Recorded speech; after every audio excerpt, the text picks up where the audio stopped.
அழகாபுரி என்ற ஒரு அழகிய கிராமம். அந்த கிராமத்தில் பண்ணையார் தன் மகனுடன் வசித்து வருகிறார். பண்ணையாருக்கு ஒரே மகன். தன் மகனை செல்லமாக வளர்த்து வருகிறார். அவனோ காலையில் 11 மணிக்கு எழுந்திருப்பது, இரவு 11 மணி 12 மணிக்கு வீடு திரும்புவது, நண்பர்களுடன் சேர்ந்து அரட்டை அடிப்பது, இப்படியுமாக இருந்து வருகிறான். உற்றார் உறவினர்கள் பேச்சையும் தந்தை பேச்சையும் கேளாது நடந்து கொண்டிருக்கிறான். ஒரு நாள் எதிர்பாராத விதமாக தன் தந்தை இறந்துவிட அன்று முதல் அவன் தனிமைப்படுத்தப்படுகிறான். தந்தையினுடைய வேலைகளை சரிவர செய்ய இயலாது தவித்து வருகிறான். அவனது சொத்துக்களோ நாளுக்கு நாள் குறைந்த வண்ணம் இருக்கின்றது. நகரத்தில் ஒரு நாள் தன் நண்பனை எதிர்பாராத விதமாக சந்திக்கின்றான். நண்பன் அப்பா நன்றாக இருக்கிறாரா என்று விசாரிக்கும் பொழுது அவனை கட்டி அணைத்து அழுகின்றான், அப்பா இறந்து விட்டார் என்று சொல்லி. அது மட்டுமில்லாமல், நண்பா, என்னுடைய சொத்துக்கள் அனைத்தும் நாளுக்கு நாள் குறைந்த வண்ணம் இருக்கின்றது, என்னால் என்ன செய்வது என்றே தெரியவில்லை என்று தனது கவலையை தன் நண்பனிடம் பகிர்ந்து கொள்கிறான். நண்பன் ஒரு யோசனை சொல்கிறான். அதாவது, சதுரகிரி மலையில் இருந்து ஒரு வெள்ளை குயில் உங்கள் ஊர் வழியாக பறந்து செல்கிறது. அது அதிகாலை 4 மணியில் இருந்து இரவு 10 மணிக்குள் உங்கள் ஊரை சென்றடைவதாக நான் கேள்விப்பட்டிருக்கிறேன்.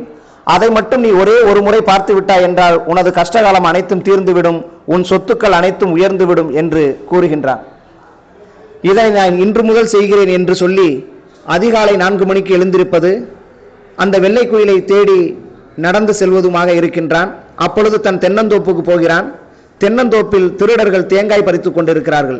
இவனை பார்த்தவுடன் அந்த தேங்காய்களை எல்லாம் கீழே போட்டுவிட்டு ஓடிவிடுகிறார்கள். வீடு திரும்பி வந்து மறுபடி தனது அரிசி ஆலைக்கு செல்கிறான். அங்கு இவனுடைய அரிசி மூட்டைகள் அனைத்தும் லாரியில் ஏற்றி கொண்டிருக்கிறார்கள் தொழிலாளிகள். திருட்டுத்தனமாக ஏற்றி கொண்டிருக்கக்கூடிய அந்த அரிசி மூட்டையை இவனை கண்டவுடன் இவனிடம் மன்னிப்பு கேட்டு இனிமேல் இது போன்ற தவறுகளை செய்ய மாட்டோம் என்று தொழிலாளிகள் கூறுகின்றனர். அவர்களை மன்னித்து வேலை செய்வதற்கு அனுமதிக்கின்றான். 2 தொழிலாளிகள் காலதாமதமாக வருகிறார்கள். அவர்களுக்குள் பேசிக் கொள்கிறார்கள். இவ்வளவு நேரம் ஆயிடுச்சே, முதலாளி கண்டா எதுவும் பேசுவாரடா அப்படின்னு. அப்பொழுது ஒரு தொழிலாளி சொல்கிறான், முதலாளி என்னைக்கிடா அரிசி ஆலைக்கு வந்தார் என்று. ஆனால் முதலாளி இவன் உள்ளே இருக்கின்றான்.